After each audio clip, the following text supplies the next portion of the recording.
રાજ્યના 34 જિલ્લામાંથી 21 જિલ્લા એવા છે કે જ્યાં હજુ સિઝનનો 20%થી પણ ઓછો વરસાદ પડ્યો છે। જોઈએ કે ઓછા વરસાદવાળા જિલ્લા કયા કયા છે। દેવભૂમિ દ્વારકા જિલ્લો જ્યાં માત્ર 0.92% જ વરસાદ પડ્યો, કચ્છ જ્યાં 1.92% જેટલો જ વરસાદ વરસ્યો છે, બનાસકાંઠા જ્યાં 7.75% અને જામનગરમાં 9% જેટલો જ વરસાદ વરસ્યો છે અત્યાર સુધી। આ તમામ એ જિલ્લા છે કે જ્યાં 20%થી ઓછો વરસાદ વરસ્યો। મોરબીમાં 9.57% અને આણંદમાં 10.74% વરસાદ વરસ્યો છે। વાવ-થરાદ 11.68%, પોરબંદર 11.56% વરસાદ અહીંયા વરસ્યો છે। હજી અહીંયા વરસાદની ખૂબ જ ઘટ છે।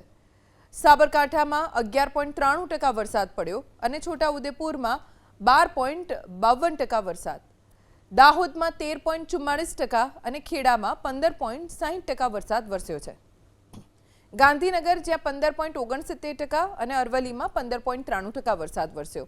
એવી જ રીતે પાટણમાં 17.32% અને નર્મદા જિલ્લામાં માત્ર 17.36% જ વરસાદ વરસ્યો છે।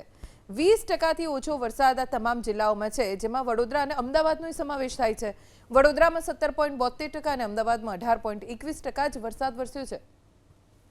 રાજકોટમાં 18.68%, મહેસાણામાં 18.92% વરસાદ વરસ્યો, તો સુરેન્દ્રનગરમાં 19.92% વરસાદ વરસ્યો છે। આ તમામ જિલ્લાઓમાં હજી પણ વરસાદની ઘટ છે। આ તૂટતાપૂર્વક વરસાદની રાહ જોવાઈ રહી છે।